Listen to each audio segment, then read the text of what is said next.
ஹாய்ங்க எல்லோரும் எப்படி இருக்கீங்க? நல்லா இருக்கீங்கன்னு நினைக்கிறேங்க. இப்போ வந்துட்டு இப்பி நூடுல்ஸ் செய்யலாம் அப்படின்னு சொல்லிட்டு குக்கர் எடுத்து வச்சுருக்குறேங்க. என்னடா குக்கரில் செய்கிறேன்னு பார்க்குறீங்களா? நீங்களும் இந்த மாதிரி செஞ்சு பாருங்கள். டேஸ்ட் வந்துட்டு அல்டிமேட்டாக இருக்குங்க. அதுக்கு 2 பெரிய வெங்காயம், 2 பச்சை மிளகா, கருவேப்பந்தழை இதெல்லாமே வந்துட்டு நல்லா வதக்கி விட்டுங்க. 2 பெரிய சைஸ் தக்காளியும் அதோட சேர்த்துக்கலாங்க. 1/4 ஸ்பூன் மஞ்சள்தூள், தேவையான அளவு உப்பு சேர்த்துக்கலாங்க. நம்ம சௌமிஸ் கிச்சனோட mutton masala 1/4 spoon, chicken masala 1/4 spoon சேர்த்துட்டு அதையும் நல்லா வதக்கி விடுங்க. நல்லா வதங்கினதுக்கப்புறமா தேவையான அளவு தண்ணி சேர்த்துக்கலாங்க. இப்பி நூடுல்ஸ் வந்துட்டு அந்த பெரிய லாங் சைஸ் பேக் இருக்குது இல்லைங்க, அதில் வந்துட்டு 6 இது எடுத்துருக்குறேங்க ரீஃபில்லு. அதனால நான் வந்துட்டு 6 சொம்பு தண்ணி ஊற்றிக்கிறேங்க குக்கரில். அதில் இருக்கிற மசாலாவுமே உடச்சி ஒரு பிளேட்டில் கொட்டிட்டு இதோட சேர்த்துடலாங்க. சேர்த்துட்டு உப்பு காரம் எல்லாமே கரெக்டாக இருக்கான்னு ஒரு தடவை செக் பண்ணி பாருங்கள். இந்த ரீஃபில் பேக் தாங்க வாங்கியிருந்தேன். இதை வந்துட்டு நான் அப்படியே முழுசாக சேர்த்தவே மாட்டேங்க. எப்போவுமே வந்துட்டு இந்த மாதிரி நல்லா உதுத்து விட்டுருவேனுங்க. நல்லா உடச்சி விட்டு போட்டுட்டோம்னா சூப்பராக இருக்குங்க. சாப்பிட்றதுக்கு வந்துட்டு ரொம்ப டேஸ்ட்டாக இருக்கும்.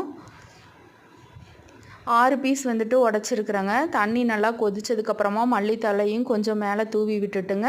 இப்போ நம்ம உடச்சி வச்ச இப்பியும் அதோட சேர்த்துடலாங்க. சேர்த்துட்டு நல்லா கலக்கி விட்டுருங்க. கலக்கி விட்டு உப்பு காரம் எல்லாமே கரெக்டாக இருக்கான்னு ஒரு தடவை செக் பண்ணி பாருங்கள். தண்ணி எப்போவுமே கொஞ்சம் உண்டுனா வச்சிட்டோம்னா அது வந்துட்டு அந்த ஸ்பைசி அந்த இது சூப் மாதிரி சாப்பிடும்போது வந்துட்டு சூப்பராக இருக்குங்க. இப்போ குக்கரை மூடிட்டுங்க ஒரு 5-6 விசில் விட்டுருலாங்க. நல்லா சாஃப்டாக வெந்து வந்துருச்சு பார்த்தீங்களா? பாருங்கள், நல்லா ஒரு கிரேவி மாதிரி சாப்பிட்றக்கே ரொம்ப டேஸ்ட்டாக இருக்குங்க. இப்போ இதை வந்துட்டு பிளேட்டில் மாற்றிக்கலாங்க. நான் வந்துட்டு எப்போவுமே இப்பி செஞ்சேன்னா பிளேட்டில் மாற்றி அதுக்கு மேலே வந்துட்டு ஆனியன்லாம் போட்டு தான் சாப்பிடுவாங்க. நீங்கள் ரோட் சைடில் சாப்பிட்ற மாதிரி டேஸ்ட் வந்துட்டு அல்டிமேட்டாக இருக்குங்க. ரோட் சைடில் சுண்டல் மசாலா சாப்பிடுவீங்களேங்க, அந்த டேஸ்ட்டில் இருக்குங்க. நீங்கள் ஒரு தடவை இந்த மாதிரி செஞ்சு சாப்பிட்டு பாருங்கள்.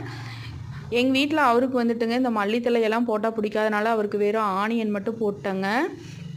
நான் எப்படி சாப்பிடுவேன்னு பார்த்தீங்கன்னா, இந்த மாதிரி 2 கரண்டி வந்துட்டு இப்பி எடுத்து போட்டுட்டுங்க. அதுக்கு வந்துட்டு கொஞ்சமாக பெரிய வெங்காயம் மேலே நல்லா தூவி விட்டுட்டுங்க. அதுக்கு மேலே வந்துட்டு மல்லித்தழைங்க.